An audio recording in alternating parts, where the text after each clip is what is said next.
I had last week's episode instantly reminded me of another experience I had. This is while training, one of the few trainings that I had at Camp Pendleton. And I was doing the corpsman thing. It's kind of a long story because there's too much going on there. So many little side stories I could tell you, but it reminded me more about that one time that everybody went on a run. It was a company run, and the person leading the run was this bat out of hell creature master guns who was a Vietnam vet. And he looked like someone, he was probably a marathoner. I mean, he was not a large guy, but he was ripped. I mean, he had this old guy had, he was pretty lean. So I could tell that he was a runner. Running was his thing, but he was a guy that would get up at dark 30, and he had full body armor, like he's no weapon or anything, but he had the, back then, flak jacket. I know we have different gear nowadays. So it's been a little while since this happened, and just wear an old fashioned flak jacket. And he would just set out and, to run every morning. So it's half of us were admiring, and the other half were more like, that son of a bitch. He's gonna end up getting us onto a company run, which he did. A lot of us dreaded that because it's summer and it's Camp Pendleton, and no, none of us wanted to go running with him. I certainly didn't want to go running with him because guys like him are gazelles. This guy was super lean. He maybe about 5'5", maybe 5. I would give him the benefit of the doubt. He was not a very tall guy. He had to be at the most 5'6". I'm 5'2", so he was taller than me, but not by much. But I could see that he. Here's the thing about Vietnam vets: it's like for those of us who didn't get to serve in Vietnam, you gotta be afraid of those guys, because the ones who never came home, they get to live on. They get to be young forever. They gave their all, but the guys who survived and came home. You see a story every now and then in the news about some old grizzly guy, some punk kids trying to assault him. I take his beer money, whatever it is, and end up getting their butts kicked. And the worst way, you just don't mess with those guys. And so this guy was no different. So this is, it's been a while. So I thought he was an old man, but he had to be pushing in the late 50s, early 60s. He was still relatively young, but he was older, much older than all the other Marines that were for these units that were there. I was a reservist then, not on active duty, and I was in my best shape. But as I got a little bit older, I was in my mid-30s, so still young, still in great shape of my life, and I ran, but I don't like company runs. Never have. I got shorter legs. They put me in the front. It's really annoying. It's not a great experience. So I go in the back and then kind of straggle. I either sprint or I'm a long distance runner. I was never really good at keeping up with everybody else. Didn't like it. So I still had to do it like everyone else. And this guy had insisted he was going to go on a run and shamed everybody. So even some of a couple of the other corpsmen went out there. So he let the Marines from 2 units out, and I couldn't even tell you where we were at the time. Not camping out necessarily. We were out just doing the usual, screwing around, doing exercises and a variety of training.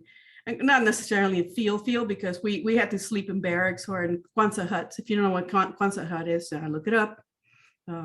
Yeah, they're fine accommodations. Yeah, Camp Pendleton, that's a skull and oven. And so either you're outside and get some fresh air in the heat, or you sleep in an oven. And I did not like sleeping in Quonset huts, but it was a whole lot better than going out for that morning run. And we had tents and all. We had a tent city since we had a medical unit and all that. And so naturally, you're going to have sick bays going to be set up and all that stuff. And but for sleeping, that was not on the tents. And so old man led the run. It was going to be, I think, maybe 5-miler. I mean, it wasn't a terrible run. I've done, that distance before, but you're going basically through some brush. This is not like the briar patch that I talked about last week. Yeah, that was no fun, but you had that kind of vegetation on in Camp Pendleton. It's pretty possible, really most probable you're going to run into vegetation it's going to stab you or something. So no, I certainly did not feel like it. So, one of the few times that I said, rank has its privileges, I just wasn't keen on it. So I commandeered somebody had to pick up the stragglers. People always drop out of runs. It's part of the job.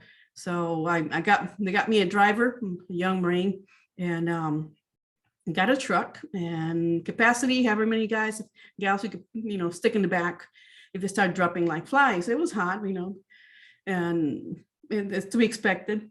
And so the master gun set out on his way. And some people are managing to keep up, and some of them started to drop back, maybe about a mile in. It didn't last long before people started to drop back. And so we're just picking them up, and some people would just slow down. They would see the truck, and it's psychological. It's like you just don't want to end up being in the straggler. You can straggle, but you don't want to be in the truck. You don't want to get on that truck. It's kind of a stigma. I've been in the back of the truck once, and that's another story. It's a completely different place and time, but I was told to get in the truck.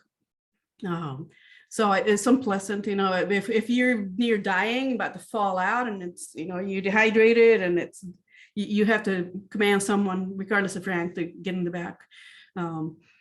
So we went about a mile or so or more, and then we gone through some vegetation, the usual, back roads that you get at Camp Pendleton. It's a shitty place because it's a Marine base. So all Marine bases are built in places where nobody wants to go. It's good for training, of course. The Marines just love it, and they have the worst locations that for normal people. But if you're not normal people, that's perfectly fine. And we just followed along, and before long, Master Guns had taken off so far ahead of the group that some of the guys that volunteered to go on this run, it wasn't mandatory for everybody, but the people who actually went ahead and felt guilty and went ahead and tried it. They wanted to stay with him, so some people did stay with him. I would say they were trailing him about a quarter mile. He was that far ahead, and sometimes even farther out. So they were struggling. This guy had a good pace. He was indeed wearing a flak jacket that morning. So it was mid to late morning. It was taking forever. So we're just weaving in and out of vegetation, and it was like a jungle or anything. I'm just saying through these back roads, trying to keep up with them. And our concern was not to be ahead of the pack, but mostly, like I said, to pick up stragglers. People get injured or they trip over themselves, dehydration cases and so forth. And we just collect them and tell them to cool off in the back. And then if they want to go back in into the race and want to go continue on, that they can. We can stop, and then we can let them out. We can let them off the truck, and then they can continue. So it's kind of a break, good way without actually losing a person out of the middle of nowhere, basically. So we had a healthy group of people, I think about 5. One of them was an officer. He refused at first. He was a large man. He's very tall. Now I just looked him up and down and said, you're going to fall hard. You might as well just take the right, sir, and just get in the back of the truck. It'll be okay. Now, if you want to go ahead and join the rest of the pack, you go right ahead. We'll stop and let you out, and then you can go ahead and, speed up and catch up with them. So there's no rules there. If you wanted to go back to camp, you just stay put, and then we just take it back, and the run is over for you. So I had about 5. I think I had 5 guys in the back. So I'm riding in the front, my Marine driver, and we're going along, and Master Guns was just going way too fast. I mean, that guy was just inhuman, and we completely lost track of the group. Everybody. I mean, after we got the stragglers, we just had no idea which route Master Guns had taken. So we're weaving in and out of vegetation and going one dirt road and just not seeing, I even hate hearing anybody cadence, because the guy was obviously capable, of course, on top of all that, to sing out loud commands or motivational words, even though he was way ahead of the pack. And we couldn't even hear him at all. So I'm starting to get a little concerned. I mean, you could turn back and go to camp and drop off the guys we had with us, but there was no point. If we couldn't even find the main group, then we had a big problem, because then how we going to retrace our step backs to the camp? At any rate, we just pressed on and got onto another roadway, and we started to see, maybe another guy, and then they would just disappear after a few minutes, and this went on for a while. So we've gone down this road, and these are dirt roads, but they're pretty established roadways. I mean, you can see that vehicles have been in and out, and brush have been cleared, bulldozed, just something that had been cleared before. It's not like this, no human had ever been out there before.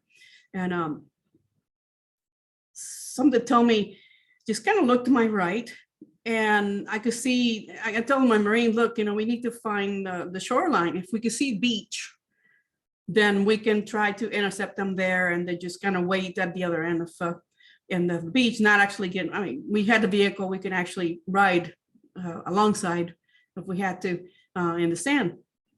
So we looked and looked, and a good 20, 30 minutes went by. We're just not making any progress and can't find them. If you see the little old man, in the flak jacket hitting the pack, and then you'll know we're on the right track. So I looked after just trying a few dirt roads. There was a clearing, and there was this road, and I could see ocean, I could see blue and no more vegetation. I'm like, oh, this is great. I kind of see them. So I told the Marine, just go ahead and turn right here and just floor it. We really need to, let's check it out. So we went along a little bit slow, about 20 miles an hour. And then I told him, hey, I can actually see them now. They're on the beach. That's how fast he was going. And I didn't see any other stragglers. So they were visible. I could see the group behind them. I still had a pretty good pace. And so I told him, the Marine driver, go ahead and punch it. Let's go ahead and catch up to these guys. I'm tired of playing games. So don't want to have to go fetching somebody out in the middle of nowhere later on. And we knew how many people we had out there running. And so he started flooring it. He's probably hitting a good 35 miles an hour, maybe 40. Everything's rattling. The guys on the back, they're hanging on. I asked him, you guys okay? Yeah, we're good. And the beach kept getting closer and closer and closer in view. And then he and I could see that they were running along the beach. And I was like, okay, that wasn't so bad. And I told him, stop. He kept going. I'm like, I told you to stop. He's like, Doc, what do you want? Just stop. Just stop now. Just hit the brakes. And then he did. So he stopped. I could see the trail of dust behind us, going ahead of us, and just there, because we were really hauling ass there.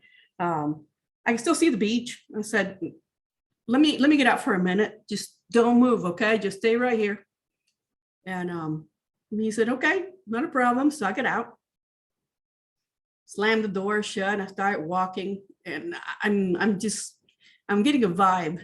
I didn't know what it was, but I didn't get any farther than maybe 10 feet before I knew we had the wrong road.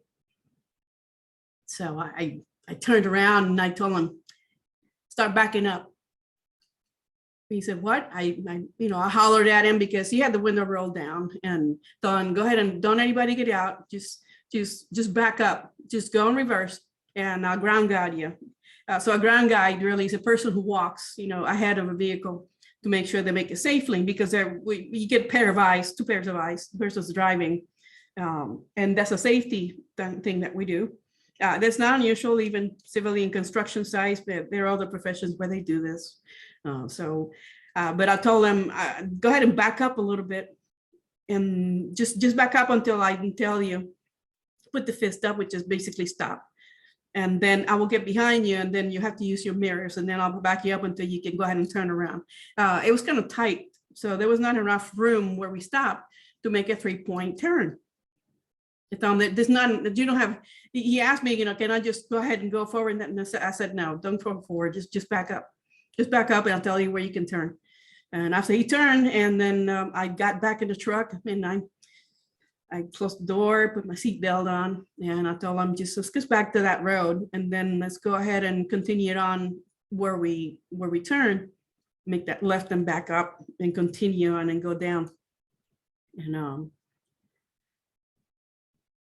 he did as I asked him to, and then we eventually caught up at a certain point where it was another roadway, and accessing the beach was not doable. So we found another road where we ended up catching up at the other end, and there was nobody else that was straggling from the run, and that's the end of the story. But what made me stop was something that is hard to explain. I couldn't figure out what it was that told me to have him stop the truck when we did. Mind you, that we were seeing what we wanted to be, but something told me that we need to stop immediately. So when I walked up from the truck, I never told him what happened, by the way. No one in the truck in the back knew what happened. I didn't tell my driver. I walked up not even 10 feet, and there was this huge drop, and it wasn't even sharp. It was straight, almost a straight drop. There was no roadway. I didn't even have to be at the edge of this precipice. There was no road. It was an edge, and if you went all the way around, there was a coastal stretch, which we were aware of. But the topography was completely different what we could see from way back, maybe not less than a mile back from when we left the main road and turned into this dirt road. And it was a straight drop, and it's possibly about 100 feet. And then it went straight down, and there was slope, and then it would rejoin at the end, another maybe 50 feet or so, or maybe farther than that. Could it be half a mile?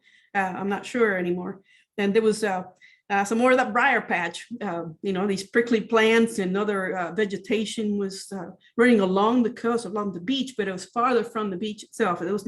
It's sand, but it was all vegetation, not plowed. I mean, there's no human tracks there. I could see that. And then there was the sand, and then there was more sand, and then there was beach where then for the Marines and the Corps had been running along the coastline. So it was just a matter of seconds. We were going straight.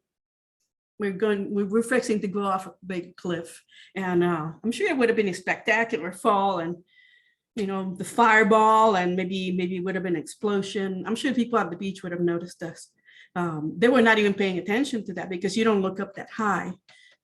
Why that road was there, I don't know. I just know that it had been cleared. The brush vegetation was thick on each side, and what I think is my Marine didn't notice it. He had tunnel vision, so he was so focused on, okay, there's master guns, like we see him on the beach, and but he was just gunning for it, like I told him to. But then what I'm seeing, because I'm not driving, I don't have tunnel vision. Something I picked up, my brain picked up something that didn't quite match. The longer we went on that road, it didn't seem like there was anything waiting for us. There was nothing. I don't know if you can grasp this concept in your mind without seeing a picture of it. Didn't have a camera. It's one of those times when I wish I had a camera, but this is long before smartphones. And even those little flip phones that had little cameras, I wish I had one of those too with me, but I wasn't that high tech back then. And when we backed out, there was no room for a 3-point turn, because it seemed like there was supposed dirt road. It started wide, as though vegetation had been cleared probably bulldozed and then made room for it. But then it continued. It seemed like the vegetation was getting closer to the truck. And when I'm perceiving this, I'm thinking, where is this tunnel? Where is this going? What we're seeing, what is the distance between where we are and where we're going? And why is it getting narrower? I think the narrowing of the road, and there was no room for him to turn without running into trees and brush and all that. I mean, he could have done it, but then it would have been more obvious that I didn't want to panic everyone. And I certainly didn't want to panic myself, because we really bit the proverbial bullet that day. That would have been, I don't think we would have survived that. And if we had, it would have been pretty disastrous. In retrospect, it brings me to the point of how much of our brains are dedicated to keeping us alive, because the whole idea is survival. And I kept that secret, until today. I haven't really talked to anybody about it. I may have to tell that story to somebody else, but I just relished that moment where something clicks, and it is a shift in the perception or the reality, what we think the reality is, what we think our eyes are feeding, what my driver was seeing. He just understood driving and just focused on, she's telling me to stay on this road. I don't think really he was navigating. I was navigating for him. So he was only following instruction, but I'm the one navigating. I'm sitting there, I'm getting a clear view because I'm not operating a vehicle, so I don't have to worry about, my attention being focused to operating the vehicle and all that, which is what happens when you drive. But being a passenger and just paying attention to everything, I really think that's closing in is what triggered that reaction in the brain, saying, hey, death is coming. I don't see that perception, perhaps something didn't match. So we have these autonomous systems in the body. I'm pretty sure you're probably aware of this. Our heartbeats, and we have our lungs, everything's timed, and you got, I'm simplifying this. I'm not going to go into anatomy physiology lesson. There are systems within us that are working for us to keep us alive. These are the same processes that welcome, they vet information, everything the eyes see, and it comes in through the senses, whatever we hear, or taste, or smell, or touch, or feel. And what we've seen definitely is the perception was that we were getting closer to the target we were if we were riding in the truck in the same plane. So we're not considering that there's a drop. There's no roadway to get us to the beach. There was no way to get to the beach from there. And we navigate through life very much so that way, where we get tunnel vision. And we sometimes, even when we sense something's not right, it could be a form of danger. You're walking down a dark street, we know better than that. There's something deep down inside up here in the noggin that tells you back off. And it's some of it is built in, and a lot of it is also fed by previous experience. Maybe it's a little bit of logic, maybe it's a little bit of experience. Some of it is environmental. Some things don't match. To me, it didn't match. Why is the road narrowing? Why is the vegetation just going slap, slap, slap on the side of the truck? Nobody's questioning this but me. In my head, I'm thinking, don't panic. Why is it getting narrower? Why is it closing in? If it's closing in, that means it's going to come into an end soon. See, we're going to run to vegetation, but we can see the beach. Of course, analyzing that many years later. I'm alive and well. Hopefully everybody else is in the truck was still alive and well, but no one ever got bugging me here. So the point being that intuition is something that comes into play. There's some things that we know for a fact. We have tested and retested. We have experiences, and they're they're deeply ingrained in our minds, and we derive a lot of the behaviors that we engage in based on some of these experiences. And the brain does that because the brain in general likes it. It doesn't, I shouldn't say the word like, it doesn't have a feeling. Emotions and feelings are created by hormones. Man, I got a fruit fly bothering me today. And so the brain really doesn't have a feeling for anything. It doesn't feel fear. It just says, this is a dangerous situation. There is a potential threat to living. And then issues, it something clicks.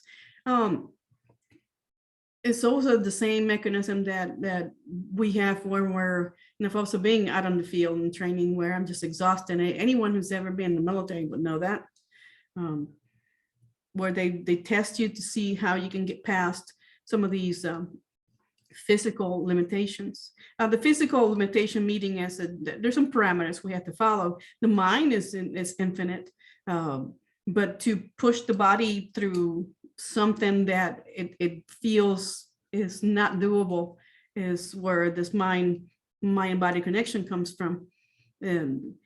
You're getting fed from the environment. It's either you reject, your brain rejects what's going on, the information it's getting, or it just soaks it up and it sends warning signals and everything, which is what I got. I couldn't describe it any better than the way I just did. I'm not, in retrospect, I'm looking at the scene, my mind's still playing it. And I'm a young woman, and I'm in uniform, and I'm in a vehicle with a bunch of other people, and I'm not in control of the vehicle. Had not been driving, it's possible I would have seen the same thing, but I have a full view, and I have no other distraction other than I'm thinking I'm navigating. I want to get to that point. And why is it that it doesn't seem like we're getting there fast enough? The faster we went, the narrower the road got, and we didn't get any closer. And that's another clue. So when you're driving tired from a job, I'm not if you're just joining me, this is In the Pursuit of Joy podcast, you wonder, why am I talking about this stuff? It seems pretty unpleasant, but it's not unpleasant because I didn't die that day.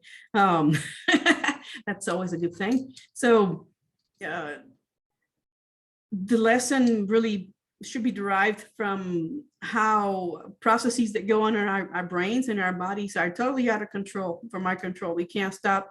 Well, I can find ways of stopping someone from breathing, or their hearts from pumping blood. We can find ways of doing that, even ourselves. We, in many ways, things that we do to our bodies, or environmental causes can do that. But in generally, if we are enjoying good health and all systems are go, that machine keeps running. It doesn't have any feelings for you, like I said. It just gathers information, it rejects and accepts, and it falls into certain slots where you already have some preconditioning, you have a programming, and it accepts, and I'm not saying it's going to like, it accepts the things more readily that seem to fit into these slots and these preconditions. So that was one of the many times in my life that I experienced something that didn't seem quite right, but then I was blinded by other things. So if you're distracted by anything else, are you missing what's going on? And I think this happens to most people. It happens to me. But the intuition, which is this week's one of our 10 transformational lessons, developing an intuition. I should get to the point. Developing an intuition is don't get killed. Don't try to make it to death in life. Live so carefully and so cautiously that you'll make it to your death someday safely. That's not our purpose. I don't think it is. That's not my own statement. I gathered that from my studies, but it makes perfect sense. Most people, they don't take risk, and I discussed risk already. I may come back to risk at some point again in the future. Because everything involves risk, is being able to take action when our programming seems to go against it. It wants to lead you in a particular direction. In this case, it led me to stop because of all the pieces in that puzzle, that picture, it did not seem logical. Even for the same brain that When I'm on diet and, I'm trying to, reduce in girth and I want to eat cheesecake, and I'm not exercising, it's not conducive to the end, to the outcome that I want. But I like cheesecake, and it's pure dopamine right there. Just eating cheesecake feels pretty good. It doesn't feel good when you're not reducing girth. The things that you're doing that don't match the outcome that you want, like I said. So for this scenario, and just like sleep driving, I've done it many times, tired from work, going home or going to work, and not being able to get a good rest. And I've gotten home and even back, I was backing in for the most part. Parallel parking requires skill. I'm already good at it. I had to be, but doing it in my sleep is even more amazing because I'm not even aware of it. But I'm so well conditioned to look for certain things that I already basically have that route memorized. This is just it's how it happened to a lot of us. This is the same brain that can go half and half. Only wakes me up like within 10 seconds of me hitting that light post, which is about like 2 blocks away from my home. Every time I fall asleep and I make that curve around this man-made lake, and then they got Canadian geese, just grazing by. It's the same scenery over and over. Every time, I don't live there anymore, but every time I drive by, I have to smile because it's like, yeah, that's the post and that's the sign where I'm always almost on the verge of hitting it on the way home from duty because I worked overnight shifts for a long time. And I know when I'm running out of juice, mental juice, where I know I'm going to be sleepy, and I already anticipate it. I'm not saying it's stressful, but I'm aware of it, and it wakes me up every time.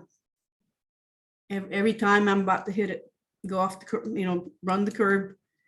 And it's the same thing with this, with this incident from many years ago, where we just not even aware of it, like what clued me into we're about to die.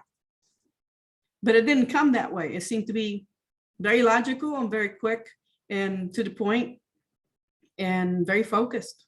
I didn't have I wasn't suffering from tunnel vision. The driver was, and it happens when you're driving.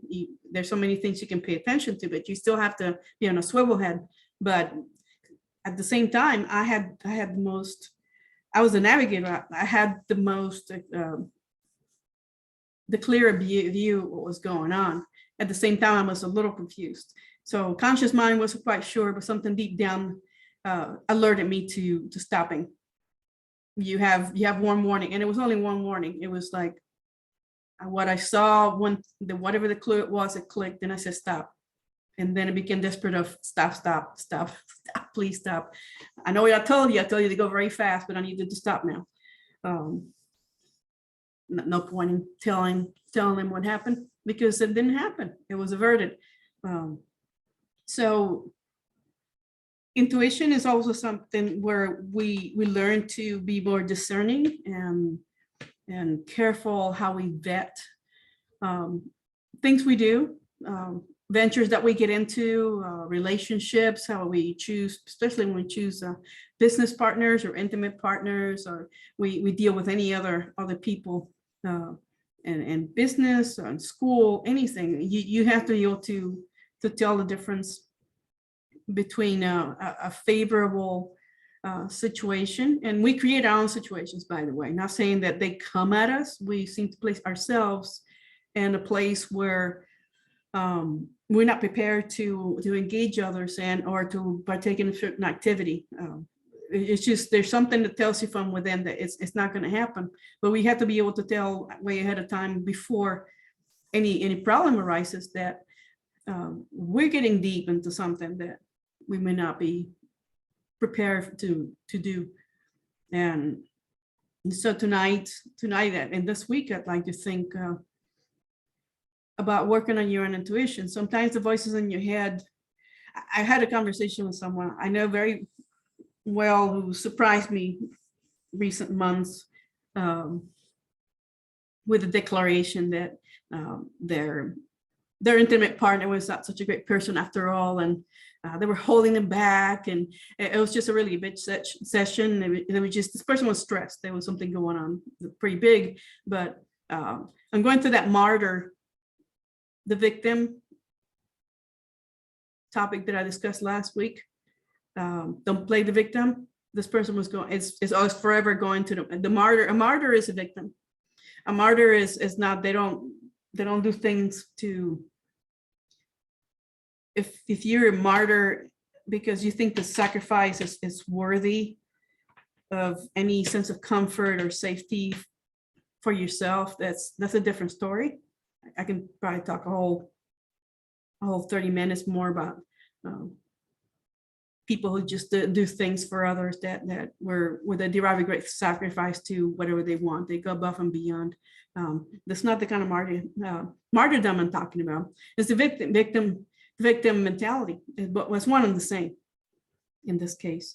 And this person said that, you know, they were being held back and they couldn't grow. And I'll talk about growth later. And I'm just kind of like, do I leave now? Do I go ahead and rebut everything this person just said? Because the complaints that this person had were just totally invalid. I mean, the stress, I understand people being under stress, but the complaint was invalid because, first of all, they selected the partner. Partner is not a bad partner. Previous partners were not only abusive psychologically, they were not really attentive in marriage, and there were children involved, and they were not exactly a great parent or spouse.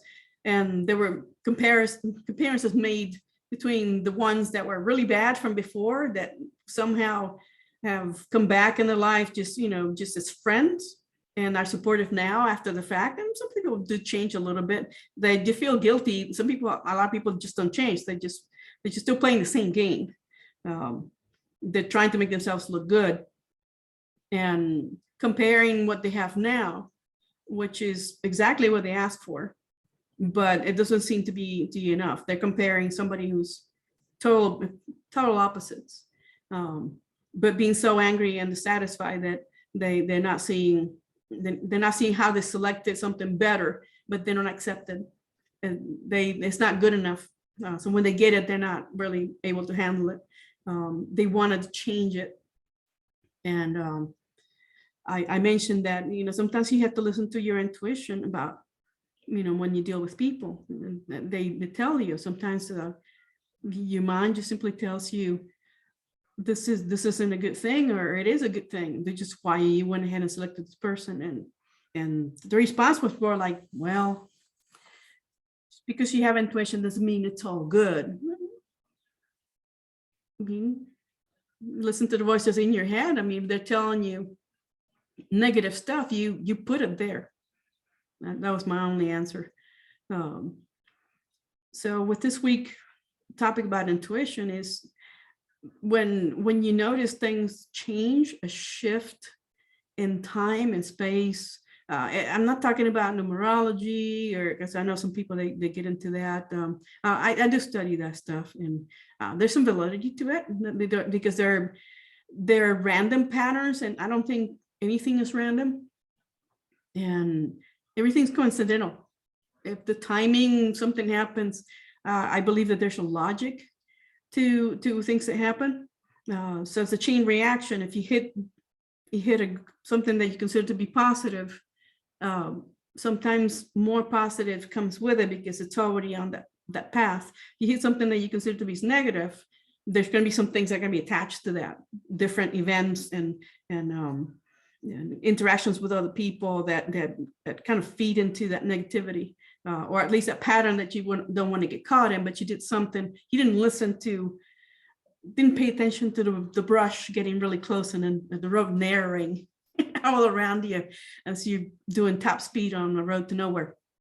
So I'll talk more about intuition, but just to listen to yourself and just spending more time with ourselves, just alone. I've talked about this before, and I continue to do that. I will always espouse spending time alone.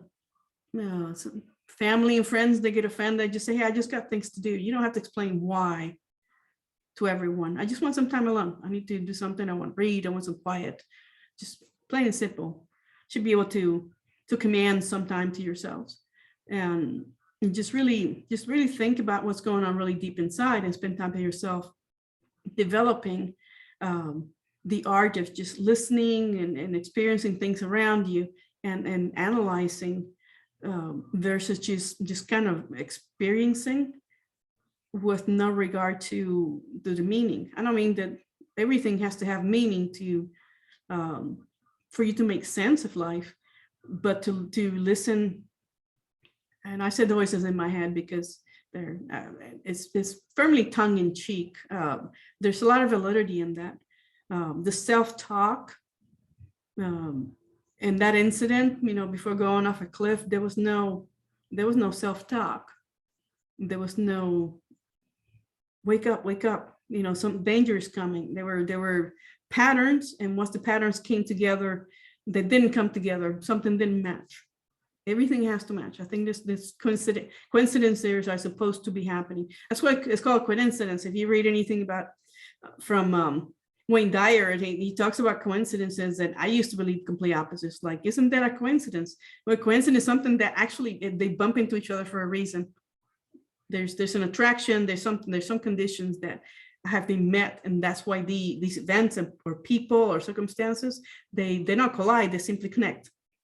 And that's your coincidence. So coincidence is not something that happened by random, some random event. Simply consider this week, just listening more to inside yourself, and don't worry about intrusive thoughts. And this is not a recommendation to take up meditation, because meditation is a completely different phase. That's not about meditation. Some internal talk is good, and some internal talk is really intrusive. It gets in the way of you hearing what you really need to say to yourself, and a lot of that has to do with just emotional and emotional and cultural, or blockages that we impose on ourselves. Whatever it is that's keeping you from being able to achieve a goal, you just have to be able to develop that ability to know, or at least to sense, that you're on the right path, and whatever path you've chosen, it's going to take exactly where you want to go. So the intuition not to go off a cliff is like something doesn't match. So if you're doing certain things that match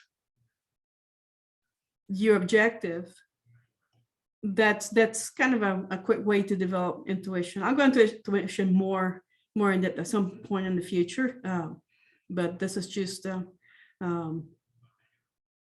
kind that you can work on. And if you have been following me for a little bit, you should have your journal, and just kind of think about writing about how sometimes you have questions on your mind that get answered, but you're not exactly sure what contributed to the answer. Just consider that things don't happen just by mere accident. It's not an accident. Simply, there's a logic behind what we think is chaos in the universe. And with that thought, I'm going to bid you good night. Got some interesting things going on next couple of weeks to the end of the month, and I look forward to having you join me. This is In the Pursuit of Joy podcast. Thank you so much, and I'll see you next Monday.